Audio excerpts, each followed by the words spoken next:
Good morning, students. Today we are going to start our running chapter 3, Atom and Molecules.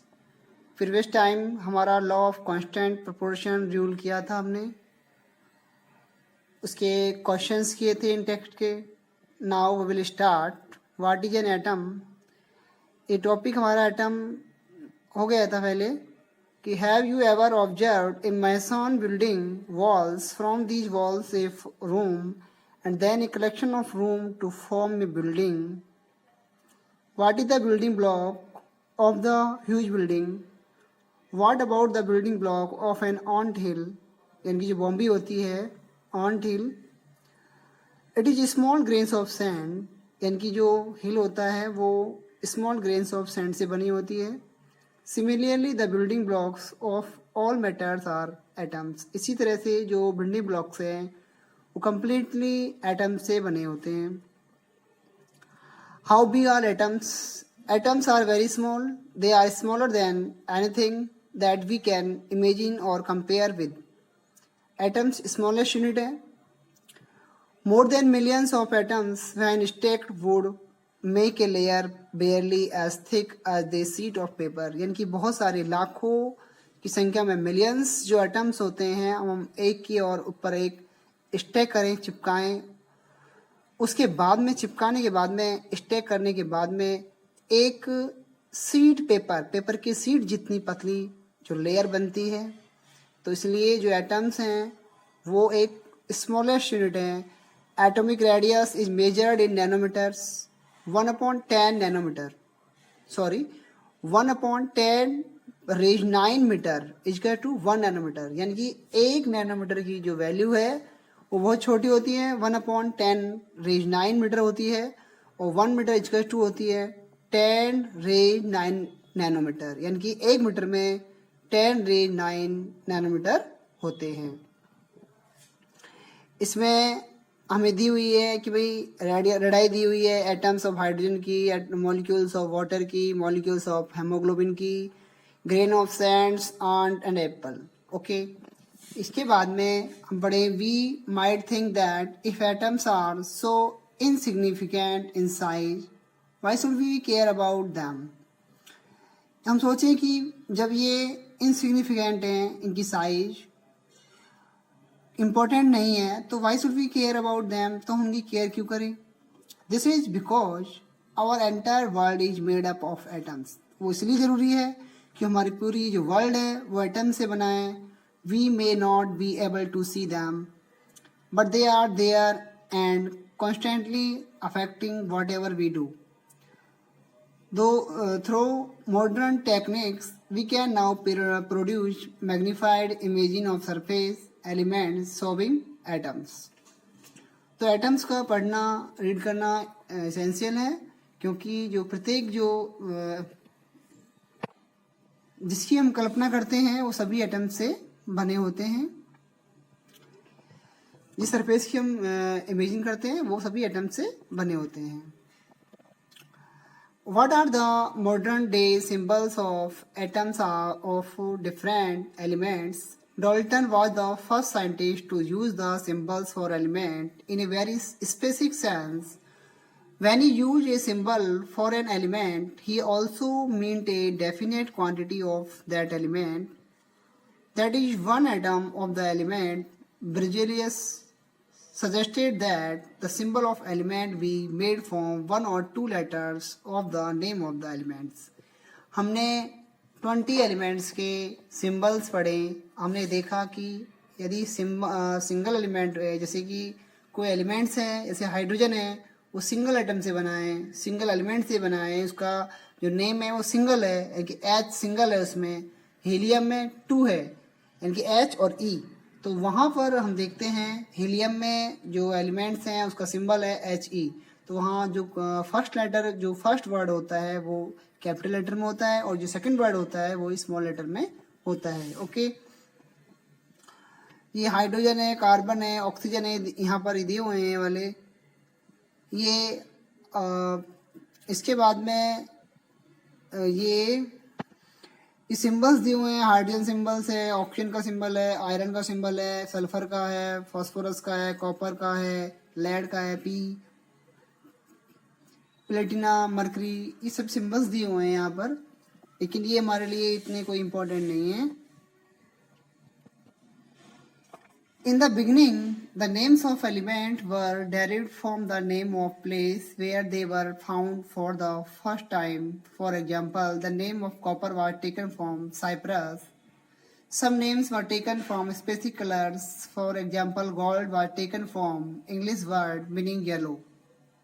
इनकी जहाँ से लिए गए, जैसे किसी का जो नेम दिया गया वो कलर से दिया गया, या फिर किसी का नेम जहाँ से वो लिया गया था, जहाँ वो फाउंड हुआ वहाँ से उसका नाम, जैसे कॉपर है साइप्रस दिया गया, और गोल्ड का येलो दिया गया, कलर से दिया गया। नाउ ए डेज IUPAC का जो नेम है India international union of pure and applied chemistry है। ये IUPAC नेम हम 10th क्लास में रीड करेंगे कि IUPAC नाम कैसे इनके हम डिटरमाइन करते हैं और कैसे IUPAC नाम होते हैं। तो यहाँ पर सिर्फ ये इम्पोर्टेंट है कि IUPAC की फुल फॉर्म ऑफ IUPAC, तो international union of pure and applied chemistry is an international scientific organization which approve name of the element, symbols and units. Many of the symbols are first one or two letters of the element's name in English. The first letter of a symbol is always written as capital letter, uppercase, and the second letter is an small letter, lowercase. जैसे कि helium था, जो भी मैंने बताए थे, जैसे aluminium है, हीलियम है, कोबाल्ट है, कॉपर है, एज लाइक सो वन। तो फॉर एग्जाम्पल हाइड्रोजन का H है, ये सिंगल है इसमें वर्ड। एल्युमिनियम में Al है। अब आप देखना, अगर आप A तो इसमें कैपिटल आता है वर्ड, फर्स्ट वर्ड, तो सेकंड वर्ड स्मॉल आता है। अगर आप इसमें कैपिटल करते हैं तो ये रॉन्ग होता है। कोबाल्ट के लिए C कैपिटल है, O स्मॉल है। अगर हम C और कैपिटल O लिखते हैं तो ये भी हमारा गलत होगा, तो इसमें कैपिटल C स्मॉल O। ये आपको लर्न करने पड़ेंगे कि इनके जो कैसे राइट डाउन करते हैं सिंबल्स को, यानी कि सिंबल आपको Al का एल्युमिनियम Al होता है, कोबाल्ट का CO, ये आपको लर्न करने हैं। Symbols of some element are form from the first letter of the name and a letter appearing later in the name. Examples are first chlorine Cl, zinc Zn, etc. Other symbols have been taken from the names of element in Latin, German or Greek. For example, the symbols of iron is Fe from its Latin name ferrum, यानी कि जो iron का नाम है वो है ferrum, Latin नाम होता है। Sodium is from natrium, potassium is K from kalium. Therefore, each element has name and unique chemical symbol. Okay, सबके ही अलग अलग नाम होते हैं। ये आपने पढ़े कि Fe का फेरम है, लेटिन नाम, सोडियम का नेट्रियम है, और K का कैलियम है, K माने पोटेशियम। ये जो टेबल है सिंबल्स फॉर सम एलिमेंट्स की टेबल आपको गिवन है, दी हुई है। Aluminium Al, argon Ar, barium Ba। कुछ तो आपने रीड कर लिए 20 एलिमेंट तक, और जो रिमेनिंग है आपको पढ़ने हैं। इसमें से बोरॉन B है, ब्रोमीन Br है, कैल्शियम Ca है, कार्बन C है, क्लोरीन Cl है, cobalt C small o, copper Cu है, फ्लोरीन F है, गोल्ड Au है, ऑरम, हाइड्रोजन H है, iodine I, ferrum Fe, played Pb, magnesium Mg, neon Ne, nitrogen N, oxygen O, potassium K, silicon Si, silver Ag, sodium Na, sulphur S, uranium U and zinc Zn। ये element है और symbols हैं। वैसे तो आपको ये simply पढ़ने से ही आपको लर्न हो जाएंगी, ये आपको ऐसा कुछ नहीं है ज़्यादा इसमें, आप बार बार इनको देखेंगे या पढ़ेंगे तो आपको ये लर्न हो जाएगी। तो the above table is given for you to refer to whenever you study about element. Do not bother to memorize all in one go. इनकी ये जरूरी नहीं है आप एक बार में इनको लर्न करें, धीरे धीरे आप पढ़ेंगे, 2-4 बार पढ़ेंगे, 2 या 3 बार पढ़ेंगे तो आप ऑब्वियसली आपको ये लर्न हो जाएंगी। With the passage of time and repeated usage, you will automatically be able to reproduce the symbol.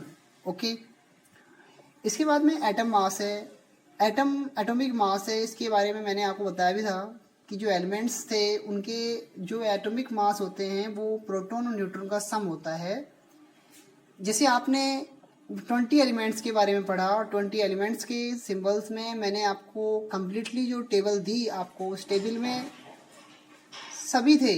उस टेबल में कम्प्लीटली एटॉमिक मास मैंने बताया था कैसे फाउंड आउट करते हैं कि एटॉमिक मास जो न्यूक्लियस होता है और न्यूक्लियस में प्रोटॉन और न्यूट्रॉन का जो सम होता है वो आपका न्यूक्लियस होता, सॉरी वो आपका एटॉमिक मास होता है।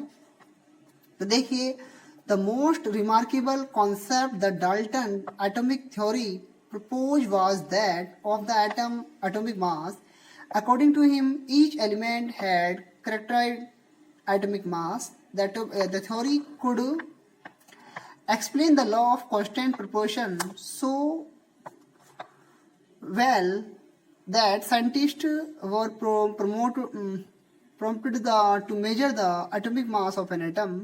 Since determining the mass of an individual atom was relatively difficult task, relative atomic mass were determined using the law of chemical combination and the compound formed.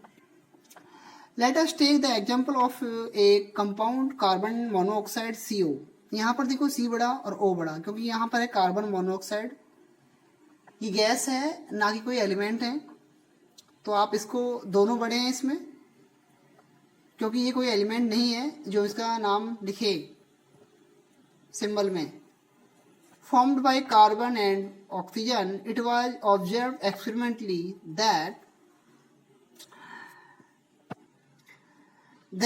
3 gram of carbon combined with 4 gram oxygen to form CO.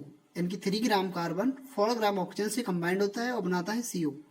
In other words, carbon combines with 4/3 times its mass of oxygen. Okay. Suppose we define the atomic mass unit, earlier abbreviated as AMU, atomic mass unit. AMU unit है atomic mass unit. But according to the latest IUPAC recommendations, it is now written as U. तो अब इसको simply U लिखते हैं। Atomic mass को जो लिखते हैं हम यूनिट इसकी, तो U में कन्वर्ट करते हैं। ओनली हम जो क्वेश्चन करेंगे, न्यूमेरिकल क्वेश्चंस हैं इसके, वो करेंगे उसमें तो ओनली U लिखेंगे। तो IUPAC में ओनली U इसको रिकमेंड किया है। Unified mass as equal to the mass of 1 carbon atom, then we would assign carbon and atomic mass is 1 U and oxygen atomic mass is 1.33 U. However, it is more convenient to have these numbers are whole numbers or as near to whole numbers as possible. While searching for various atomic mass units, scientists initially took 1/16 of mass of an atom is naturally occurring oxygen as the unit. This was considered relevant due to 2 reasons. First reason था इसका oxygen related with a large number of element and formed compound. Oxygen react करता है large number of elements and formed a compound, एक compound बनाता है।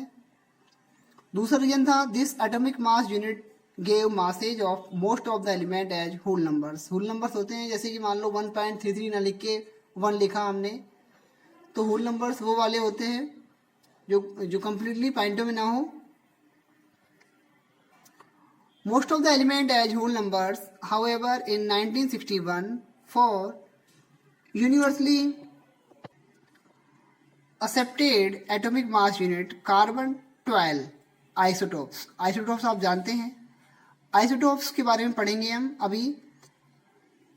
Isotopes was chosen as a standard reference for measuring atomic masses. One atomic mass unit is mass unit equal to exactly 1/12 the mass of one atom of carbon. The relative atom mass of all elements have been found with respect to an atom carbon 12. ये relative atomic मास के बारे में बताया, और यहाँ पर एक word आया, यहाँ पर आइसोटोप्स के बारे में आया। आइसोटोप्स के बारे में हम ये अभी पढ़ने वाले हैं कि आइसोटोप्स क्या होते हैं। कि आइसोटोप्स वो है जिनके एटॉमिक नंबर सेम होते हो और जिनके एटॉमिक नंबर सेम होते हो और एटॉमिक मास उनके डिफरेंट होते हो। तो ऐसे जो कंपाउंड्स हैं, ऐसे जो एटम्स हैं, वो सभी आइसोटोप्स में इंक्लूड होते हैं। जैसे कि मान लो कार्बन के एटॉमिक मास 2 होते हैं, एक तो होता है 6C12, यानी कि ऐसे लिखते हैं हम 6C12, एंड एक अदर है 6C14। तो यहाँ पर 2 एटॉमिक मास है, यानी कि हम इसको ऐसे समझें जैसे कि 6C12 एंड 6C14, तो यहाँ पर डिफरेंट है एटॉमिक मास। इसे ये वाला है, एटॉमिक नंबर सेम है, तो ये एटॉमिक मास में आते हैं, सॉरी ये आइसोटोप्स में आते हैं। तो रिलेटिव जो एटॉमिक मास था उसका जो डेफिनेशन बताई थी कि 1 atomic mass unit is mass unit equal to exactly 1/12 of mass of an atom of carbon 12। It is called the relative atomic mass. ये सिंपल डेफिनेशन आती है कि आपके रिलेटिव एटॉमिक मास के बारे में, तो आपका यहाँ से ये वाली जो डेफिनेशन आ जाएगी। इसके बाद में जो नेक्स्ट है, imagine a fruit seller selling fruits without any standard weight with him. He takes a watermelon and says, this has a mass equal or to 12 units, 12 watermelon units or 12 fruit mass unit. He makes 12 equal pieces of the watermelon and find the mass of each fruit he is selling relative to mass of one piece of the watermelon. Now he sells his fruit by relative fruit mass unit.